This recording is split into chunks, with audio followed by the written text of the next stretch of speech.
Weh.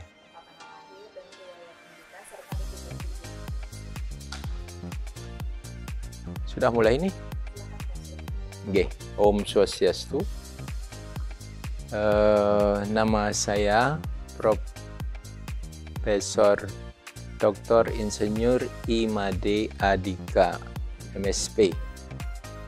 Tempat tanggal lahir Tabanan 31 Desember 1959.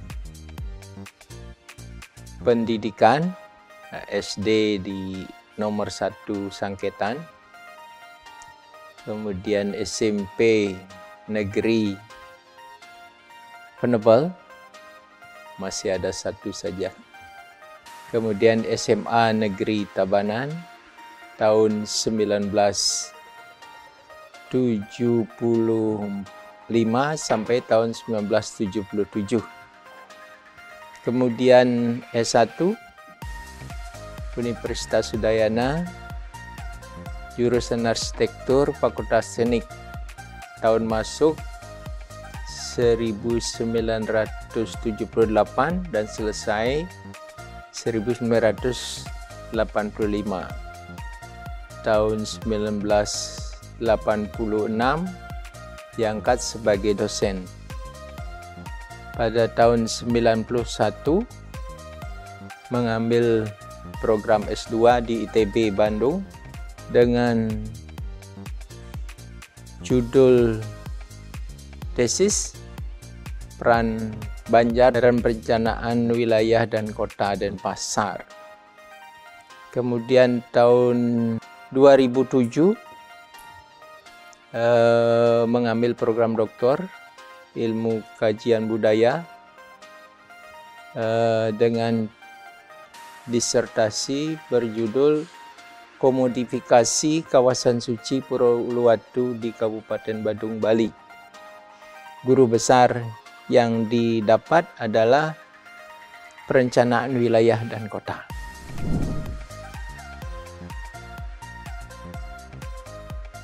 Ilmiah yang mau saya sampaikan adalah mengenai strategisitas perencanaan wilayah dan kota dalam pembangunan berkelanjutan.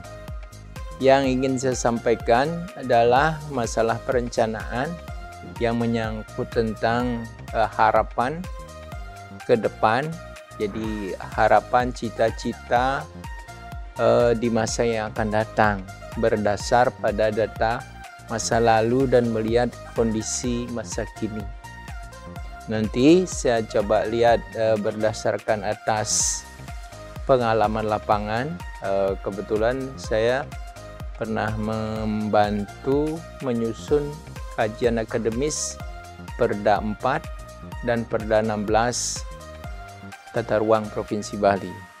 Nanti saya mau menjelaskan tentang posisi penting perencanaan wilayah terkait dengan permasalahan kewilayahan yang sering disebut tata ruang dan permasalahan kota.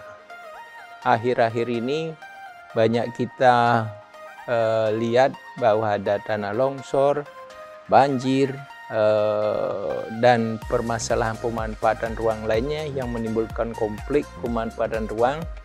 Itu selain karena faktor alam juga faktor manusia. Jadi dari segi pemanfaatan wilayah, banjir longsor yang akhir-akhir ini beberapa kota di Indonesia khususnya Jakarta langganan banjir itu menjadi pemikiran yang penting di masa yang akan datang. Kota misalnya ada penurunan kualitas udara, adanya permasalahan asap di Jakarta sudah ada keluhan. Kemudian juga di kota-kota besar ada masalah kemacetan, sampah, limbah itu merupakan bagian kecil dari perencanaan tata ruang. Oleh karena itu, ke depannya agar pembangunan bisa berkelanjutan, perlu memposisikan secara strategis perencanaan wilayah dan kota agar masalah-masalah keruangan baik secara wilayah maupun kota bisa diantisipasi sebelum terjadi hal-hal yang tidak diinginkan. Kita dapat adopsi kota-kota yang telah ada. Misalnya di Indonesia sudah ada kota yang terencana dengan baik, yang ada di Timika, ada Kuala Kencana yang bagus. Yang masa depan kota yang lain adalah IKN yang sedang direncanakan sekarang. Jadi harapan ke depan perencanaan wilayah dan kota itu lebih membuat rencana, tidak membuat memperbaiki permasalahan keruangan yang ada.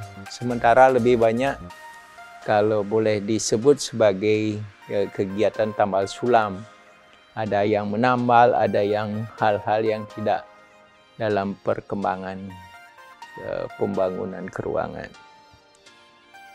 Dalam konteks wilayah dan pembangunan pariwisata, saya pernah mengadakan penelitian tentang komodifikasi kawasan suci Uluwatu, yang mana kawasan tersebut merupakan kawasan suci, namun karena ada kepentingan masyarakat untuk kehidupan maka dimanfaatkan kecuali karang kekeran yang ditetapkan oleh masyarakat.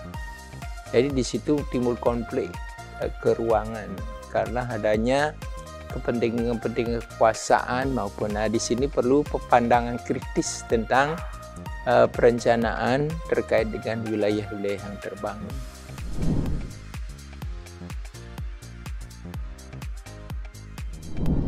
Sangat banyak manfaatnya, di mana kebutuhan orang tinggal itu pasti aman, nyaman, tenang, dan menyenangkan, sejuk lagi indah. Jadi semua itu keinginan universal untuk kehidupan manusia. Ya, sementara banyak yang banjir, panas, pakai AC, pakai apalagi lingkungan banyak yang ini. Kalau di perkotaan kita lihat kabel-kabel semrawut, di ini penghijauan hampir ada kontradiksi. Satu sisi dia menginginkan penghijauan, di satu sisi ada infrastruktur seperti jaringan listrik yang harus memotong pohon-pohon, sehingga kota-kota yang kita lihat seperti di Indonesia umumnya itu mengalami penurunan kualitas kehidupan. Jadi dengan adanya perencanaan yang baik di bidang perencanaan wilayah dan kota, harapan kedepannya menjadi hunian yang nyaman, aman, dan menyenangkan.